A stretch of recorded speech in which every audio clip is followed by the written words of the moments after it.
My dear Wormwood, I have noticed, of course, that the humans were having a lull in their European war, what they naively call the war, and am not surprised that there is a corresponding lull in the patient's anxiety. Do we want to encourage this, or to keep him worried? Tortured fear and stupid confidence are both desirable states of mind. Our choice between them raises important questions. The humans live in time, but our enemy destines them to eternity. He therefore, I believe, wants them to attend to two things, to eternity itself, and to that point of time, which they call the present.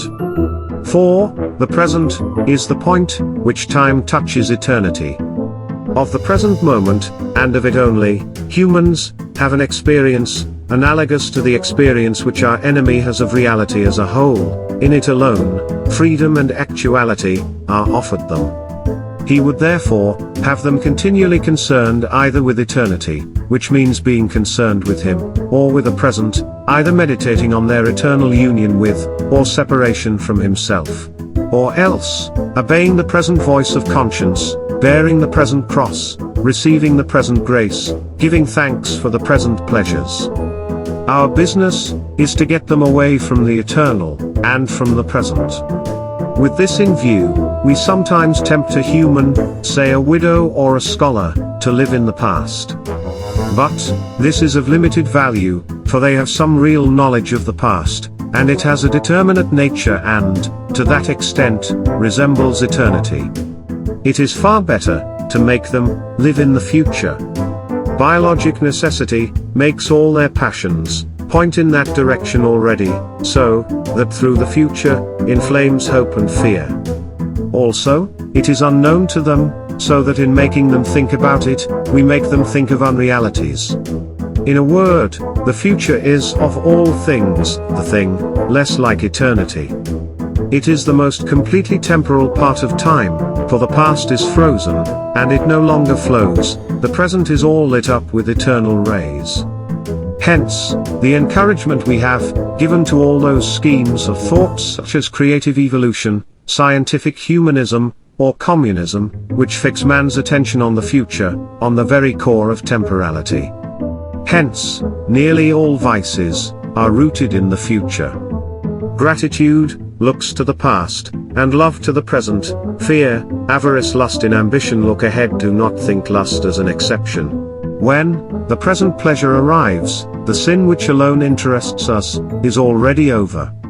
The pleasure is just part of the process, which we regret, and would exclude if we could do so without losing the sin, but it is the part contributed by the enemy, and therefore experienced in the present. The sin, which is our contribution, looks forward. To be sure, the enemy wants men to think of the future too, just so much as is necessary for now planning the acts of justice or charity, which is probably their duty tomorrow. The duty of planning the morrow's work is today's duty, though its material is borrowed from the future. The duty, like all duties, is in the present. This is now straw splitting. He does not want men to give the future their hearts, to place their treasures in it. We do.